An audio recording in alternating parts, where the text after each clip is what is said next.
अऊज़ु बिल्लाहि मिनश्शैतानिर्रजीम। अभी तक मुंतखब अहादीस में कलमा तैयबा में क़यामत के ज़िक्र पर बयान सुना। अब क़यामत के ज़िक्र और दोज़ख, जहन्नम और जन्नत के बारे में जो बयान थे वो सारी चीज़ें अभी तक इसमें डिस्कस की गई।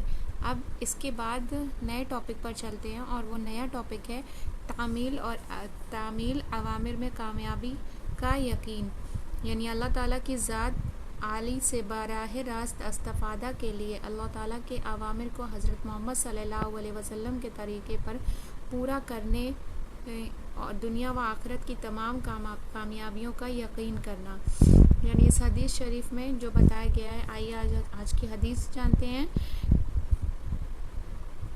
अल्लाह ताला का इरशाद है, और किसी मोमिन मर्द और मोमिन औरत के लिए इस बात की गुंजाइश नहीं कि जब अल्लाह ताला और उनके रसूल सल्लल्लाहु अलैहि वसल्लम का किसी काम का हुक्म दे दें तो फिर उनको अपने काम में कोई अख्तियार बाकी रहे, यानी उसकी गुंजाइश नहीं रहती है कि वो काम करे या ना करे, बल्कि अमल को करना ज़रूरी है। और जो शख्स अल्लाह ताला और उनके रसूल सल्लल्लाहु अलैहि वसल्लम की नाफरमानी करेगा तो वो यकीनन खुली हुई गुमराही में मुब्तला होगा।